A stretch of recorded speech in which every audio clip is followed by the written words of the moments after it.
നമ്മുടെ ഫാർമസിയിൽ വന്നൊരു പേഷ്യൻ്റ് പറഞ്ഞ കാര്യമാണ് 111 × 3 എന്ന് പറഞ്ഞാൽ 9 ആണ്. ഒരു ഫാർമസിയിൽ നിന്ന് നിങ്ങൾക്ക് 10 എണ്ണമായിട്ട് തരും. 3 നേരം 3 ദിവസം എന്ന് പറഞ്ഞാൽ 9 എണ്ണം കഴിച്ചാൽ മതി. ആ ഒരെണ്ണം അഡീഷണൽ തരുന്നത് നിങ്ങളുടെ കയ്യിൽ നിന്ന് അത് താഴെ പോവുകയോ അല്ലെങ്കിൽ കഴിച്ച ഉടനെ വൊമിറ്റ് ചെയ്ത് പോവുകയോ ഒക്കെ ചെയ്യുകയാണെങ്കിൽ ആ ഒരു അഡീഷണൽ ഒരെണ്ണം തരാനാണ്. അതൊരു ഫാർമസിയിൽ വെച്ചാലും അതിൽ ടാബ്ലറ്റിന്റെ പേരോ കാര്യങ്ങളോ ഒന്നും ഉണ്ടാവില്ല. അതുപോലെ തന്നെ ഫാർമസിയിൽ നിന്ന് ഒരു ടാബ്ലറ്റ് അങ്ങനെ കൂടുതൽ തരുന്ന കേസുകളിൽ അതാണ് ഫാർമസിസ്റ്റ് ഉദ്ദേശിക്കുന്നത്. ഇൻ കേസ് നിങ്ങൾ ആ 3 എണ്ണം 3 ദിവസം കഴിച്ചാൽ പൈസ ഒന്നും നോക്കരുത്. ആ ഒരു ടാബ്ലറ്റ് ഡിസ്പോസ് ചെയ്യുക. ആ ഒരു ടാബ്ലറ്റ് പിന്നീട് വെച്ചേക്കരുത്.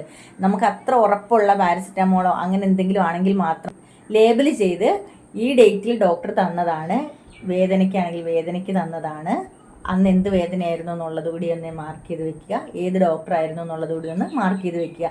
അങ്ങനെ ലേബിൾ ചെയ്ത് മാത്രമേ വെക്കാവൂ. അപ്പോൾ വേറൊന്നുമില്ല. Thanks for watching. Bye from Asha.